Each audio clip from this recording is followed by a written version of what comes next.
Cancer, ihabol ko lang po yung angel number nyo for this week, January 12 to 18, 2026. Angel number 000, guidance. You have full support of the divine. The guidance you are seeking is here and your life is moving in the right direction. This is the start of a new beginning where one cycle ends, a new begins. So to attract more blessings, let us say the power of affirmation. Let us say, I trust in the magic of new beginnings. I feel the support and guidance that is all around me. Again, I trust in the magic of new beginnings. I feel the support and guidance that is all around me. Okay, so new beginnings, maging handa sa new beginnings at huwag kayong mag-alala kasi this is for growth, this is for expansion. Kaya be ready, take an action with clear intention and you have the support from this group of people and you're divinely guided po, Cancer. So that is angel number 000. Hi Cancer, this is Jov. Welcome po sa ating channel. By the way, Cancer, this is your weekly Gabay Tarot reading. From January 12 to 18, 2026. Gamitin ang reading na ito bilang gabay lamang. Tandaan, Cancer, ito po ay general reading.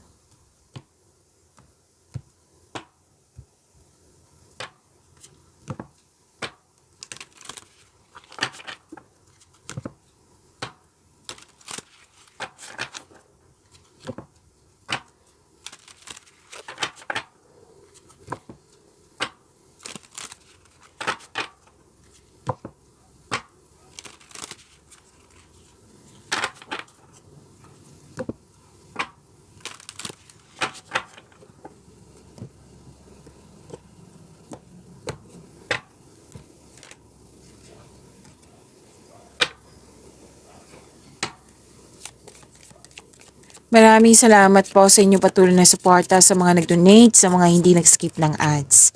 Subscribe na po kayo sa ating channel at click bell notification para updated po kayo sa bagong video natin. Para sa mga gusto magpa-reading po, comment po kayo ng personal reading and check ma-reply sa comment section.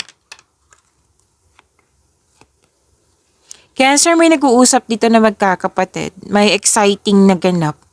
Tapos wag po daw kayo maniwala agad sa chismis. Alamin nyo kung totoo ba yan or hindi. Wow, this is prosperity is yours. Oo. Tapos nakikita ko dito na may nag-uusap regarding sa property. May staycation ako nakikita dito sa bahay. Kasi you felt calm, relaxed, and security pag nasa bahay kayo. Nakikita ko rin dito na may home base yung trabaho nyo. Okay, so nag-decide ka dito na i-release mo yung negative thoughts, negativity, yung bigat ng nararamdaman, pinalitan mo ng positivity. Kumbaga, sinuko mo lahat kay God yung worries mo at humingi ka ng divine assistance. At may nakita ko dito personal development and spiritual growth. May nakita rin ako dito nagkaroon ng time sa nature, nag-meditate, nag-grounding.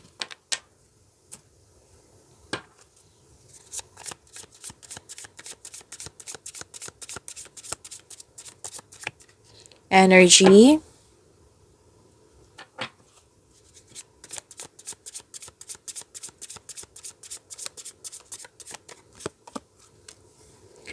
Para sa mga bago dito, kung may napansin kayo na repeating message, yan po yung pinupush tong card sa inyo.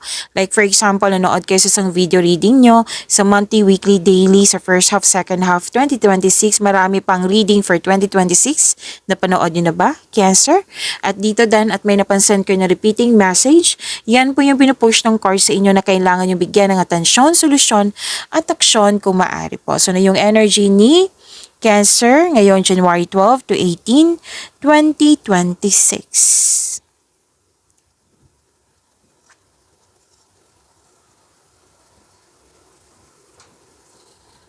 You have the power, authority. Masusunod yung gusto mo, desisyon, ideas, or plano. Mapagmahal kayo, marunong sa buhay, marami ka ng napagdaanan na hirap sa buhay bago naging successful. You have authority, magaling ka sa mga ginagawa mo, magaling ka ni leader, stability, at kalma kayo.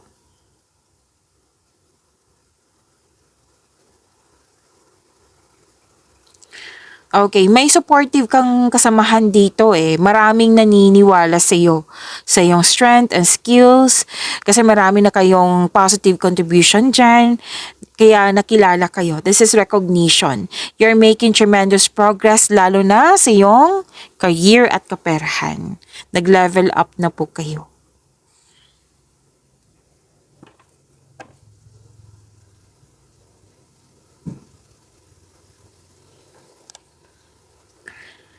May natanggap kayong malaking blessings at nakikita ko dito, Cancer, na naging generous kayo sa kapwa nyo.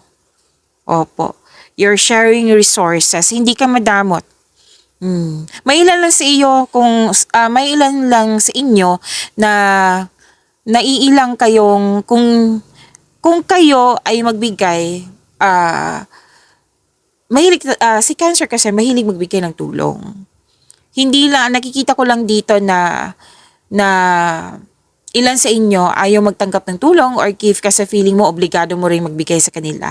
So sinabi ng card mo dito, may iba kasing tao na mahilig magbigay kasi dyan sila masaya. Katulad mo, yes sir, na masaya ka magbigay ng tulong sa kapwa mo. So give back kung kaya mo o may sobra ka. Kung magiging komportable ka sa pagtanggap ng tulong, mas maraming kasaganaan ang dadaloy sa iyong buhay.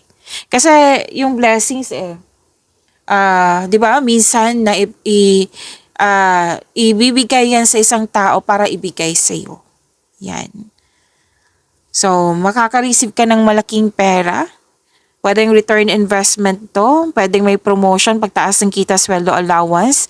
Basta po may nakita ko dito nagtutulungan at nagkaroon ng pagkakaisa.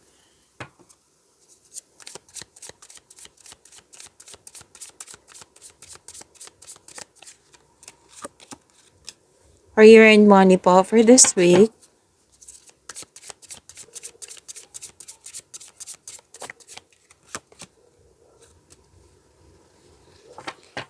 Cancer, sabi ng card dito na maging handa sa pagbabago kasi pwedeng bigla ang pagbabago to.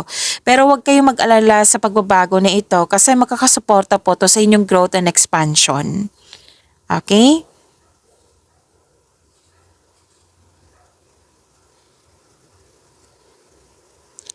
Dalawang card po mismo nagsabi dito na malakas ang iyong intuition.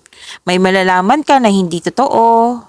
May malalaman ka na manuloko. Kaya makinig kayo sa inyong intuition. Baka may tao dyan na hindi totoo sa iyo na ikaw nagbigay ka ng tiwala pero siya hindi pala totoo sa iyo. Yan. Pwede din po hindi to sa tao kundi sa kontrata. Kasi may nakita kong kontrata dito na maaring basahin muna. Since malakas ang iyong intuition, malalaman mo to na may hidden charges, baka discover ka ng hindi naman totoo, kaya be wiser at maging maingat. Pero din walang kontrata kundi sinasabi ng isang tao. So kilalanin at alamin ng mabuti.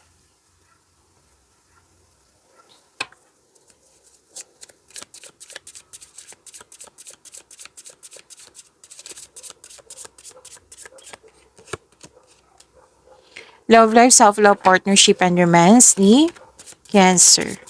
And January 12 to 18, 2026.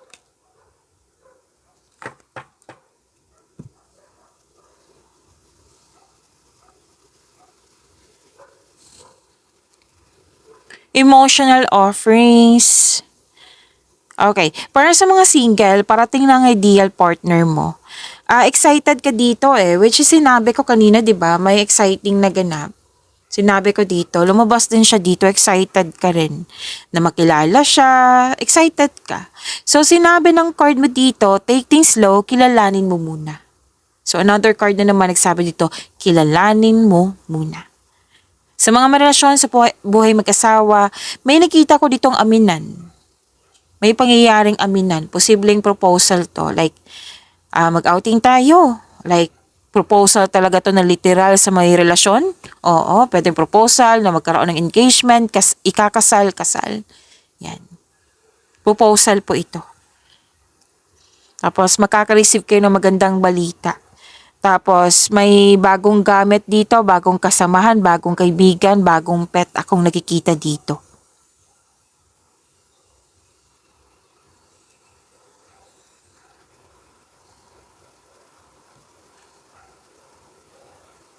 Sa mga single, dalawang card kasi nagsabi dito eh. Cancer na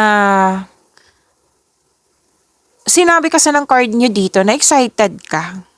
Pwedeng nakilala mo na itong taong ito kasi very excited ka talaga na gusto mo siyang makasama, gusto mo siyang kausap parate, gusto mo may update ka sa kanya, ganun.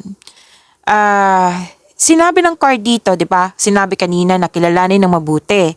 Ngayon, sinabi din dito na kailangan magkaroon kayo ng same vision for the future para maging healthy ang inyong relationship soon. Para maging successful ang inyong relasyon. Okay? Magiging relasyon. Kasi may nararamdaman ako ditong papasok ka talaga sa buhay pag-ibig. Yung relasyon. Kakaroon ng bagong relasyon. Sa mga relasyon sa buhay mag-asawa, huwag magmadali, huwag niyong i-pressure yung relasyon niyo na kailangan ngayon meron tayong nitong ganap, bukas meron na naman ibang ganap. Example po iyan. Basta huwag magmadali. Baka ma-pressure kayo. Exciting siya sa simula, pero ang ending kasi niyan mapapressure kayo. So sinabi ng card dito na make it sure ng couple ay nagkaroon ng vision for the future or maggawa kayo ng solidong foundation at mag-establish kayo na kahit anong plano para sa pag-level up nyo. Pag-imanin nyo po yung blessings sa binigay sa inyo. Cancer, see you tomorrow. Maraming salamat po.